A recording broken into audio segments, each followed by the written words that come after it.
ஓம் சாய்ராம், ஜெய் சாய்ராம். என் அன்பு குழந்தையே, பாபா காட்டிய பாதை என்று ஒன்று இருக்கும். அந்த வழியை நீ சென்று பார். உன்னுடைய பிறவி பிணி எல்லாமே தீர்ந்துவிடும்.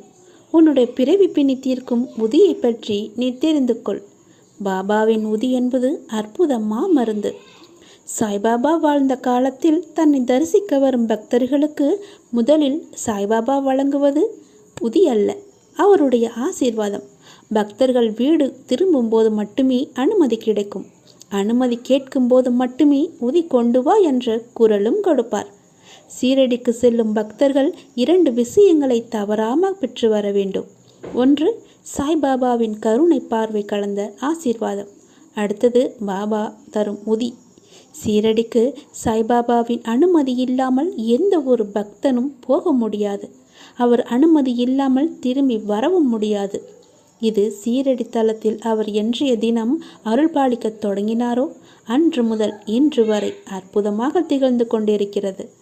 சாய்பாபா வாழ்ந்த காலத்தில் தன்னை தரிசிக்க வரும் பக்தர்களுக்கு முதலில் உதி வழங்க மாட்டார். பக்தர்கள் வீடு திரும்ப அனுமதி கேட்கும்போது மட்டுமே அவர் உதி கொடுப்பார்.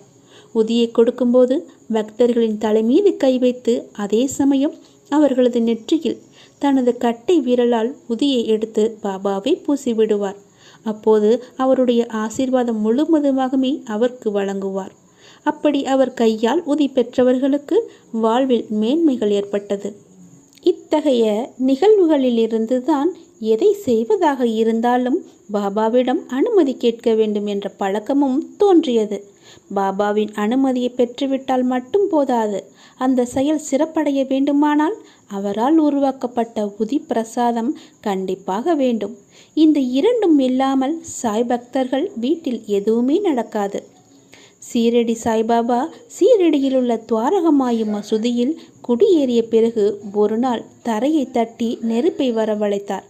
அன்று முதல் அந்த தீபம் எரிந்து கொண்டே இருக்கிறது. அதில் போடப்படும் தேங்காய் மற்றும் சமித்துகள் மூலம் பெறப்படும் சாம்பலை சாய்பாபா ஆசீர்வாதம் செய்து உதியாக கொடுக்க தொடங்கினார். அந்த உதியை நம்பிக்கையுடன் பெறும் பக்தர்களுக்கு வாழ்வில் உள்ள தடைகள் அனைத்துமே விலகிவிடும். அதிகாலையில் நீராடிவிட்டு வந்த பிறகு பாபாவின் படம் முன்பு நின்று மனமுருக வழிபட்டு அவர் தந்த உதியை நெற்றியில் பூசிக்கொண்டால் புண்ணியமான வாழ்வை பெறலாம் என்பது ஐதீகமான உண்மையாக இருக்கிறது. ஆனால் சிலர் பாபா ஆலயங்களில் தரப்படும் உதியை சாதாரண விபூதியானை என்று நினைத்து கொண்டிருக்கிறார்கள். ஆனால் உதியில் பாபாவே கலந்து இருக்கிறார் என்பதுதான் உண்மை. அதை அவர் உணர்ந்தவர்களுக்கு மட்டும்தான் தெரியும். அவர் இல்லாத இடங்களில் அவர் தந்த உதி மிக பெரிய அற்புதங்களை நிகழ்த்தி காட்டியது என்பது எத்தனையோ சரித்திரங்கள் சொல்லியிருக்கின்றன. வரலாற்று சம்பவங்கள் பல்வேறு புத்தகங்களிலும் பதிவிட்டிருக்கின்றன. ஒரே ஒரு உதாரணத்தை மட்டும் பார்ப்போம். சாய்பாபாவுக்கு மிக மிக நெருக்கமாக இருந்த பக்தர்களில் நானா சாதோர்கர் என்பவரும் ஒருவர். இவரது மகள் பிரசவ நேரத்தில் மிகவும் அவதிப்பட்டு கொண்டிருந்தார். பல மைல் தொலைவில் சீரடியில் இருந்த பாபாவுக்கு இது தெரிய வந்தது.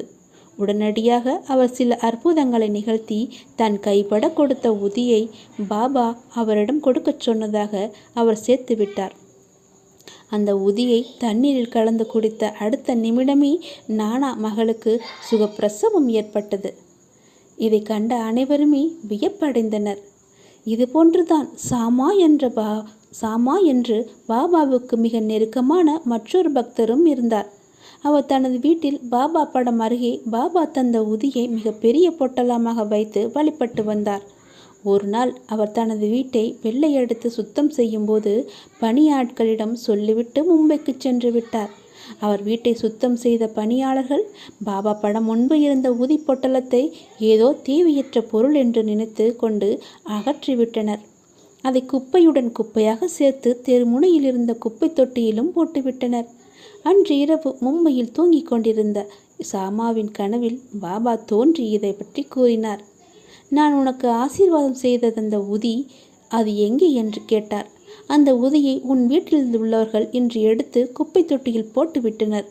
அது குப்பை தொட்டிக்குள் இருக்கிறது. நீ உடனடியாக வந்து அதை எடுத்து என் படத்திற்கு அருகில் வைத்துவிடு என்று பாபா கூறி மறைந்தார். இதை கேட்டதும் சாமாவுக்கு அதிர்ச்சியும் ஆச்சரியமும் ஏற்பட்டது. மறுநாளே அவர் மும்பையிலிருந்து புறப்பட்டு தன் வீட்டுக்கு வந்தார். பாபாவின் படம் முன்பு வைத்திருந்த உதி பொட்டலத்தை தேடினார். அது அங்கு கிடைக்கவே இல்லை. உடனே தெருமுனையில் இருந்த குப்பை தொட்டிக்கு ஓடினார். அங்கு அந்த உதி பொட்டலம் கிடைத்தது. அதை எடுத்து வந்து மீண்டும் பாபாவின் படம் முன்பு வைத்து வழிபட்டார். பாபா உதியோடு எந்த அளவுக்கு கலந்து இருக்கிறார் என்பதற்கு இந்த ஒரு சம்பவம் சரியான உதாரணமாகும். துவாரகமாயி மசூதியில் இருக்கும்போது சில சமயம் சாய்பாபா ராகம் போட்டு ஒரு பாடலை பாடுவார். ஓ விளையாட்டு ராமா வாரும் வாரும், உங்களுடன் உதி மூட்டைகளை கொண்டு வாரும் வாரும் என்று ஆனந்தமாக பாடுவார். அப்படி அவர் பாடிய பிறகு தன் கைப்பட்ட எடுத்து வந்த உதிக்கு சர்வ சக்திகளும் இருந்தது. அந்த உதியை பயன்படுத்தியவர்கள் ஆரோக்கியம் பெற்றனர். அந்த உதி இருந்த வீடுகளில் சுபிட்சமும் செல்வங்களும் தாண்டவமாடியது. கவலைகளிலிருந்து விடுதலை கிடைத்தது. சுருக்கமாக சொல்ல வேண்டுமானால், பாபாவின் உதியை நம்பிக்கையோடு யார் ஒருவர் பயன்படுத்துகிறாரோ அவருக்கு தற்போதைய வாழ்வின் லௌகீக லட்சியங்கள் எல்லாமே எட்ட முடியும். அது மட்டுமல்ல, பாபாவின் உதியில் இன்னொரு மிக முக்கியமான பலன் தெரிகிறது. அது என்னவென்று தெரியுமா? பெரும்பாலான பாபா பக்தர்கள் இன்னும் உணராமலேயே இருக்கின்றார்கள். பாபா ஆலயங்கள் தரப்படும் உதியை யார் ஒருவர் தவறாமல் நெற்றியில் ஆத்ம ஞானத்தை உணர்ந்து பூசிக்கொள்கிறாரோ அவர்களுக்கு பிறவி பேரன் தொலைந்து போகும் என்று பாபாவே அடிக்கடி தனது பக்தர்களிடம் கூறியிருக்கிறார். இது பற்றி பாபாவிடம் ஒருவர் கேட்டபோது பாபா சொன்ன விளக்கம்தான் இது.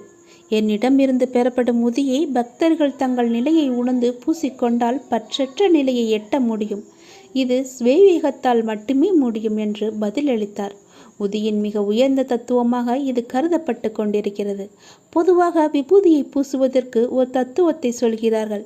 மனிதன் இறந்த பிறகு சாம்பலாகி போவான், அதை உணர்த்தும் வகையில் விபூதி உள்ளது என்பார்கள். ஆனால் பாபாவின் உதியானது இந்த தத்துவத்தையும் கடந்து மேன்மை கொண்டதாக இருக்கிறது. அதனால்தான் பாபா தன்னை நாடி வந்த பக்தர்களுக்கு உதி பிரசாதத்தை அள்ளி அள்ளி கொடுக்கிறார். அதுதான் உண்மை, இன்றும் நடந்து கொண்டிருக்கிறது. சில பக்தர்களிடம் இங்கு உள்ள உதி உனக்கு எல்லாம் தரும், தேவையான அளவுக்கு குறைவின்றி எடுத்து செல் என்று சொல்வார். அது குதூகலமான மனநிலையில் இருக்கும்போது மட்டுமே. ராபா உதி கொண்டு வா என்று புன்னகை ததும்ப சொல்லிக்கொண்டே இருப்பார். அந்த சமயத்தில் அவர் கையில் இருந்து வரும் உதிக்கு மகத்தான சக்திகள் இருக்கின்றன. இதனால்தான் பாபாவின் உதி பிரசாதம் நாடு முழுவதுமே பரவி இருக்கிறது. பாபா மறைந்த பிறகு அவரது படங்களிலிருந்து உதி விழுவதாக பல இடங்களில் தகவல் வெளியாகிறது. இன்றும் கூட பாபா பக்தர்களின் வீடுகளில் தானாக உதி வரும் என்று அதிசயம் நடந்து கொண்டிருக்கிறது. உதி பிரசாதத்தின் மகிமை அபாரமானது. ஏனெனில் பாபா ஆலயங்களில் உருவாகும் ஒவ்வொரு துணி உதியிலும் பாபா கலந்து இருக்கின்றார். இந்த அற்புதத்தை சீரடிக்கு வந்த சில தினங்களிலேயே அவர் செய்துவிட்டார். துவாரகமாயில் உள்ள துணி முன்பு அமர்ந்து பாபா தன் நிலை மறந்து கண்ணை மூடிக்கொண்டு மணிக்கணக்கில் தியானத்தில் இருப்பார். அதன் பிறகு துணியிலிருந்து உதியை சேகரித்து கொடுப்பார். இப்படியாக பகவான் பாபாவின் நேரடி பார்வையால் மகிமை பெற்ற உதிக்கு எல்லாவித ஊழ்வினையும் போக்கும் சக்தி இருக்கிறது. உடல் நோய்கள், மன நோய்கள் அத்தனையும் குறைக்கும் ஆற்றல் உதி பிரசாதத்திற்கு இருப்பதாக சாய் பக்தர்களிடம் அசைக்க முடியாத நம்பிக்கை இருக்கிறது. உதியின் சிறப்பை சாய் பக்தர்கள் காலம் காலமாக உணர்ந்து கொள்ள வேண்டும் என்பதற்காகவே சத் சரிதம் நூலில் 2 அத்தியாயங்களில் உதியின் சிறப்பு பற்றி சொல்லப்பட்டிருக்கிறது. பஞ்சபூதங்களால் உருவான நமது உடல் இம்மை வாழ்வில் எல்லாவித இன்பத் துன்பங்களை அனுபவித்த பிறகு கடைசியில் சாம்பலாகவே முடியும். இந்த உண்மையை பக்தர்கள் மறக்கக்கூடாது என்பதற்காகவே உதியில் அபார சக்திகளை பாபா கொண்டு வந்திருக்கிறார் என்பது குறிப்பிடத்தக்கது. எனவே பாபா தந்த உதியை நாம் ஒவ்வொருவரும் ஒவ்வொரு முறையும் நெற்றியில் பூசிக்கொள்ளும் போது இங்கு எதுவும் நிரந்தரமில்லை என்பதை உணர்ந்து கொள்ள வேண்டும். உலக வாழ்க்கை மீது அதிக ஆசைப்படக்கூடாது. பாபாவின் உதி இந்த உள் அர்த்தத்தை பொதிந்து கொண்டு இருப்பதாக ஒவ்வொருவருமே உணர வேண்டும். உதியை பூசிக்கொள்ளுங்கள் என்று பாபா நிறைய பக்தர்களுக்கு கனவில் காட்சி கொடுத்து அறிவுறுத்தியிருக்கிறார். உடல் நலம் இல்லாதவர்களுக்கு அவர் கனவில் தோன்றும் போதெல்லாம் உதி பூசிவிட்ட அற்புதங்களும் நடந்து இருக்கின்றன. இவற்றின் மூலம் பாபாவும் முதியும் வேறு வேறு அல்ல என்பதை ஒவ்வொரு சாய் பக்தர்களும் புரிந்து கொள்ளுங்கள். பாபா காட்டிய பாதைகளில் உதியை தினமும் தவறாமல் பயன்படுத்த வேண்டும் என்ற பாதையும் முக்கியமாகவே இருக்கிறது. பாபாவிடம் ஒன்றிணைய வேண்டும் என்று ஆசைப்படும் பக்தர்கள் முதலில் அவர் கொடுத்த உதியை ஆத்மார்த்தமாக பூசிக்கொள்ள வேண்டும். அப்போதுதான் பாபா நம்முடன் ஒன்றட கலந்து விடுவார். உதி பிரசாதத்தை பொக்கிசமாக நிலைக்க வேண்டும். அப்படி நினைக்கும் போது பக்தர்களின் வீட்டில் பாபா குடியிருப்பார் என்பதே நிதர்சனமான உண்மை. பாபா காட்டிய இந்த பாதை. பாபாவின் உதியை எடுத்து பூசிக்கொள்ளுங்கள். தினமும் தண்ணீரில் அருந்துங்கள். உங்கள் நோய், மனப்பிரச்சனை எல்லாமே தீர்ந்துவிடும். உங்கள் வீட்டில் பாபா குடியிருப்பார். உன்னுடைய விதியை என்னால் மாற்ற முடியும். நீ உன் வாழ்க்கையை என் பாதத்தில் சமர்ப்பிச்சிடு. நான் தாங்குற எல்லாத்தையுமே, அனைத்து கர்மாக்களையும் நான் போக்கி காமிக்கிறேன். நீ என் பூஜையில் மட்டும் இப்போது உன் கவனத்தை செலுத்து. மற்றது எல்லாத்தையுமே நானே பார்த்துக்கிறேன். நான் நினச்சா உன்னுடைய விதியை ஒரு நொடியில் மாற்ற முடியும். நீ கேட்டபடியே நல்லபடியாக மாற்ற முடியும். உன்னுடைய கடமை எல்லாத்தையுமே என்னிடம் ஒப்படைச்சிடு. உன் கர்மாவை போக்குவதற்காகத்தான் நான் இதையெல்லாம் உன்னிட்ட கேட்டுக்கிட்டு இருக்கேன். நீ என்னுடைய பூஜையை மட்டும் நீ செஞ்சுட்டு வா. பிறகு எதுவுமே உன்னிட்ட வந்து நான் எதிர்பார்க்க மாட்டேன். முதல்ல எல்லாத்தையுமே மன்னிக்கிற மனப்பக்குவம் வேணும். தவறு செஞ்சவங்களை மன்னிக்கிறவன் கடவுளுக்கு சமம். மன்னிக்க முதல்ல கற்றுக்கோ. உன்னுடைய மனபாரம் எல்லாமே தானாக நீங்கிடும். அதை நீயே காண்ப. மன்னிக்கும் மனநிலை பற்றி உனக்கு தெரியுமா? நீங்கள் ஒரு நபர் மீது எரிச்சலும் கோபமும் கொள்ளும்போது உங்கள் மூளையில் ஒரு வடிவம் உருவாகும். உங்கள் எரிச்சலும் கோபமும் அதிகரிக்க அதிகரிக்க அந்த வடிவம் ரொம்ப வலுப்பெற்று பெருசாக மாறிடும். அந்த வலுவான நிலைமையை பின்னர் உங்களை இயல்பாகவே மாறி போயிடும். அதற்கு பிறகு அந்த கோபமும் எரிச்சலும் இல்லாமல் உங்களுக்கு வாழ்வது பெரிய குதிரை கொம்பாக போயிடும். மன்னிக்கும் பழக்கமுடைய மனிதர்கள் ஆனந்தமாகவும் ஆரோக்கியமாகவும் இருப்பாங்க தெரியுமா? பல்வேறு ஆராய்ச்சியாளர்களே இதை பற்றி நிறையவே சொல்லியிருக்காங்க. எல்லா ஆராய்ச்சிகளுமே மன்னிக்கும் மனிதர்களோட உடலில் உள்ளத்திலும் ஆரோக்கியமாகவும் ஆனந்தமாகவும் இருப்பதை அடித்து சொல்கிறாங்க. எல்லாத்தையும் மன்னிப்பவர்களுக்கு புற்றுநோய் வரும் வாய்ப்பு ரொம்பவே குறைவுன்னு சொல்கிறாங்க. மன்னிக்கும் மனம் நமது உடலில் நோய் எதிர்ப்பு சக்தியை அதிகரிக்குமா, மன அழுத்தத்தை எல்லாமே குறைச்சிடுமா. இதுவே முழுமையான காரணம். இந்தியா மதங்களின் நாடு. மதங்கள் எல்லாமே மன்னிப்பை மட்டும்தான் பேசுகின்றன. ஒரு மனிதன் தேவ நிலையை அடைய வேண்டுமெனில் மன்னிப்பும் அவனிடம் இருக்க வேண்டும் என்கிறது தான் பகவத்கீதை. இஸ்லாம் கடவுளை அல் கபீர் என்கிறது. முழுமையாய் மன்னிப்பவர் என்பதன் இதன் முழுமையான அர்த்தம். மன்னிக்க மறுப்பவர்கள் சொர்க்கம் செல்ல முடியாது என்கிறது கிறிஸ்துவம். ஆனால் மதங்களை பின்பற்றும் நமது நாட்டில் மன்னிப்பு எவ்வளவு தூரம் ஆரோக்கியமாக இருக்கிறது பாருங்க. நாட்டில் நடைபெறும் இன்றைய நிகழ்வுகளை மீடியாக்களில் பார்த்தாலே உண்மையை தன்மையை தெரிஞ்சு கொள்ள முடியும். மன்னிப்பு சட்ட திட்டங்களால் வருவதில்லை, உருவாகவும் இல்லை. மன்னிக்கும் மனதுடைய மக்களுடன் பழகும்போது நம்மை அறியாமலேயே அந்த நல்ல பழக்கமும் நம்முடன் வந்து ஓட்டிக்கொள்ளும். மன்னிக்கும் மனநிலை பெற்றோருக்கு இருந்தால் பெற்றோர்களை பார்த்து வளரும் குழந்தைகள் மன்னிக்கும் மனநிலையை எளிதாகவே பெற்றிடுவாங்க. குழந்தைங்களுக்கு மன்னிக்கும் மனம் எள்ளாக இருக்கும்போது எதிர்கால சமூகம் வன்முறைகளின் பெயர்களை சுத்தமாகவே அறுத்துடும். அடுத்தவர்களுடைய மனநிலையிலிருந்து கொண்டு நமக்கு நேர்ந்த கசப்பான நிகழ்வுகளை யோசித்து பார்த்தா பெரும்பாலான கோபங்கள் தானாகவே விலகி போயிடும். குறிப்பாக கணவன் மனைவி, குடும்பத்துக்கு இடையான பிணக்குகள், எரிச்சல்கள், வெறுப்புகள் போன்றவையெல்லாம் கதிரவன் கண்ட பனி போல விலகிடும். பல வேளைகளில் நாம் கோபத்தை விட்டுவிட ரொம்பவே நம்ம தயங்குறோம். கோபம் என்பது வீரத்தின் அடையாளம்னு நம்ம போலியாக கற்பனை செஞ்சுக்கிட்டு வாழ்ந்துக்கிட்டு இருக்கோம். நமக்கு எதிரில் இருக்கிற நபர் மன்னிப்புக்கு தகுதியற்றவர் என்று நாமே முடிவு கட்டிடுறோம். அப்படி நினைக்கும் போது தான் நமக்கு பெரிய சிக்கலே உருவாகுது. மன்னிப்பு கடந்த காலத்தின் நிகழ்வுகளை எல்லாம் மாற்றாது. ஆனால் அது எதிர்காலத்தின் பாதையில் ஆனந்தமான பூக்களை கொண்டு வந்து நமக்கு கொடுக்கும். வாழ்க்கை பணத்தினாலோ செல்வத்தினாலோ கட்டப்படுவதல்ல, அது அன்பின் இலைகளால் பின்னப்படுவது. உண்மையான அன்பு இறக்கடத்தில் மன்னிப்பு மனம் தானாகவே முளைச்சிடும். மன்னிப்பு கேட்கும் எவருக்கும் மன்னிப்பை மறுக்காதீங்க. மன்னிப்பு கேட்காதவர்களையும் மன்னிக்க மறக்காதீங்க. எனவே மன்னித்து மகானாகுங்க. நீங்கள் நிச்சயம் மகானாவீர்கள். மன்னிப்பு குணம் நம்மட எப்போதுமே ஊர்ந்து இருக்கணும், முளைச்சிருக்கணும். நமக்கு பின்னாடி வரும் சங்கதிக்கும் இந்த மன்னிப்பு என்ற பழக்கத்தை கற்றுக் கொடுங்க. உங்கள் வாழ்க்கை, உங்கள் எதிர்காலம் மிக சிறப்பாகவே இருக்கும். சில எண்ணங்கள் உனக்கு நிறைவேறாமல் இருக்கலாம். சில எண்ணங்கள் தட்டி கொண்டே போகலாம். சில எண்ணங்கள் உடனே நிறைவேறிடலாம். என்ன காரணம் என்று யோசித்தாயா? சில எண்ணங்கள் நிறைவேறாமல் போவதற்கு ஒரு காரணம் இருக்கும். அப்பா உன்னை காப்பாற்றிருக்கிறார் என்று தெரிந்து கொள். அதில் ஏதோ ஒரு தப்பு நடப்பதால் மட்டுமே அவர் உன்னை காப்பாற்றியிருக்கிறார். அதிலிருந்து உன்னை விடுதலை அளித்திருக்கிறார். அதில் ஏதோ உனக்கு பெரிய ஆபத்து இருப்பதால் தான் அதை உனக்கு சாயப்பா கொடுக்கவில்லை. சில எண்ணங்கள் நிறைவேறவில்லை என்பதால் வாழ்க்கை முடிந்து விடாது. ஏதோ ஒரு காரணத்தால் சாயப்பா உன்னை காப்பாற்றியிருக்கிறார் என்று நம்பு. அப்போதுதான் அவருடைய முழு பலனுமே உனக்கு தெரிய வரும். சாயப்பா எது செய்தாலும் நம்முடைய நன்மைக்கு. ஒருவரை நான் உங்கள் முன் வைத்திருப்பதும் அவர்களை செயல்பட வைப்பதும் ஏதோ ஒரு காரணத்திற்காக என்பதை நீ அறிந்து கொள். காரண காரியங்கள் இல்லாமல் விளைவுகள் இல்லை. என் மீது நம்பிக்கை வையுங்கள். அனைத்தையுமே அறிந்தவன் நான். அனைத்தையுமே செய்பவனும் நான் தான். செயலும் நானே, விளைவுகளும் நானே. என் அனுமதி இல்லாமல் ஒரு இலை கூட அசையாது என்கிற போது எதற்காக நீங்கள் தேவையில்லாமல் வருத்தப்பட வேண்டும்? நீங்களே உங்கள் விரோதியாகிக் கொள்வதற்காக உங்களை படைத்து காத்து உங்களை தேடி நான் வந்திருக்கிறேன். நீங்கள்தான் செயல்படுகிறீர்கள். நான் செயல்படாதவன் என்று நினைக்காதீர்கள். மனதார யாரையும் சபிக்காதீர்கள். யாரை பற்றியும் குறையாய் சொல்லாதீர்கள்.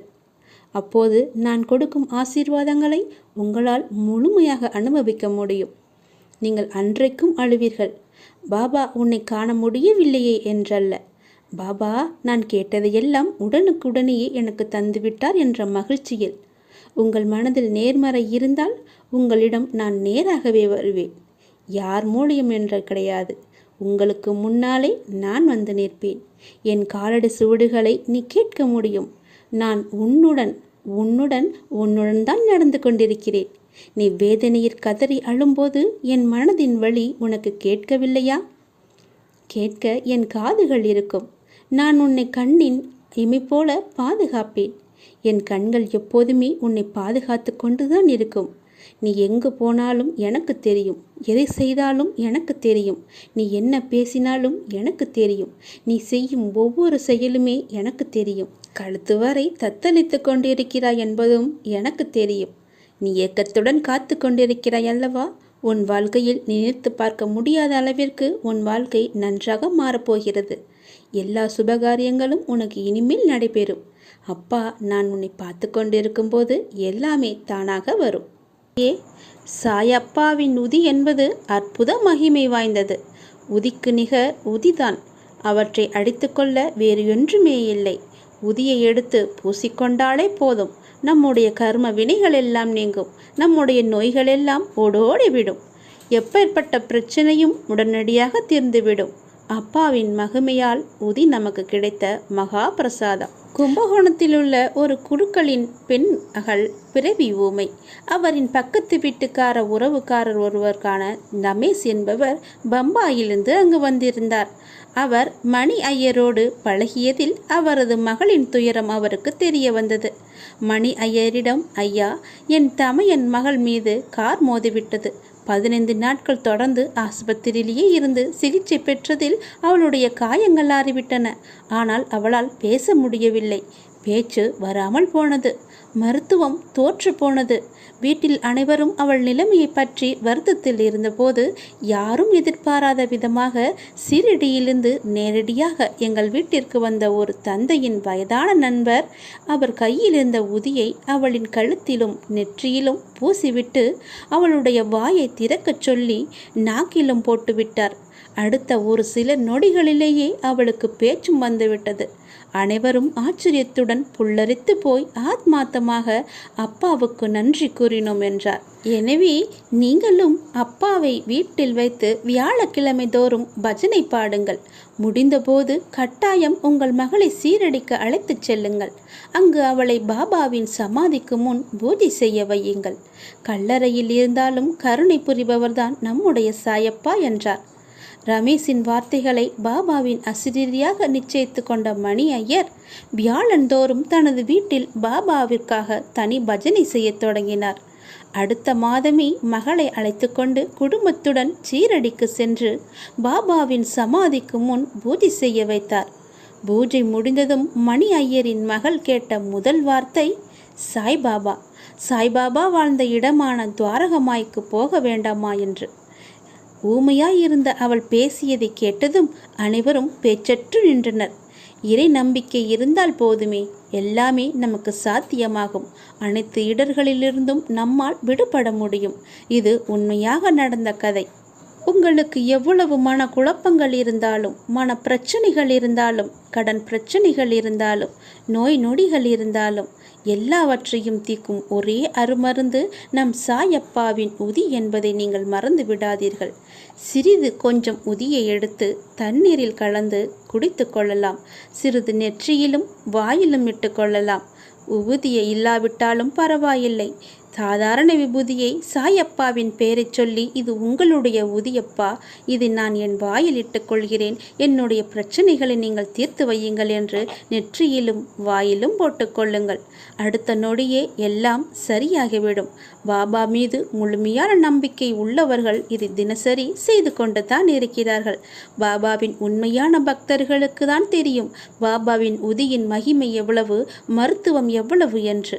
நீங்களும் உண்மையான பக்தர்கள் தானே? பாபாவின் உதியை ஒரே ஒரு முறையாவது எடுத்து உங்கள் நெற்றியிலும் வாயிலும் போட்டுக்கொள்ளுங்கள். பிறகு நடக்கும் அற்புதங்களை பாருங்கள்.